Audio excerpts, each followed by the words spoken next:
And this is another big insight that Steve said, all right? Startups are not smaller versions of large companies. Why are these statements important? These statements are important because there's a mind shift that's required.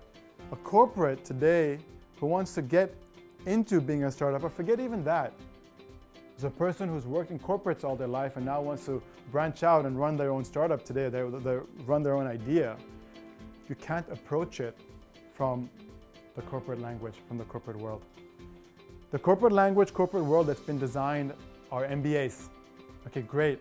The MBAs are amazing for large corporates designed to execute, scale, grow, okay, compete, okay? And startups initially were using corporate kind of speak and processes to build their startups, and they were blowing through all this cash and realizing there was just nothing there at the end of the day. If I take on one side companies, so with this tick mark, what I mean to say, I'm going to introduce this word as validated. They have validated business model. The whole business model is validated. So they just execute how they hire, HR, training, processes, market research, pricing, okay? How they're efficient in terms of execution. Starbucks, when they expand into another location, another country, they're executing from a playbook. They know they're going to make money, okay? They want to know how much more they can make, etc., etc. What are the other opportunities? Startups are designed, actually they're designed here. So when you see my other workshops, they're designed on this part of the canvas. But startups are designed to search and validate their business model. And they start with the first two parts, value proposition and customer segments, that we'll go into detail later, okay?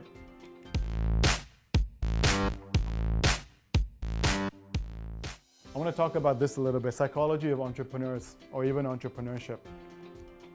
For those that have ideas and have launched startups and are entrepreneurs, will understand this curve really well. This should be a smiley, clueless face over here. Uninformed optimism. Hey, I can change the world with my idea, okay? Then you get, effectively, in startup speak, punch in the face by the market. Nobody cares. Informed pessimism. Hey, nobody cares about my product or solution. I'm not made money. I'm not a billionaire. Okay? And then this is the whole gray hair, you know, scraggly face. Informed optimism. Now I know what I'm talking about. Learning curve, guys. There's a learning curve here. This part is what innovation or the management of innovation is about. What we're calling failure. Corporates hate to fail. And they're not supposed to, of course. They're not designed to. They're designed to execute. So here, the search phase is what lean startup, early stage innovation is all about. How do you make this easier? So our programs that I've shown you earlier is designed to make this easier. Okay, that's why you've got institutions like Science and Technology Park in Hong Kong, Cyberport. Government's there to give you money to blow, okay? Because you have to go through that learning curve first. But go through that learning curve so then you can start executing, okay, with deep insight, all right? But how do you get that deep insight? That deep insight?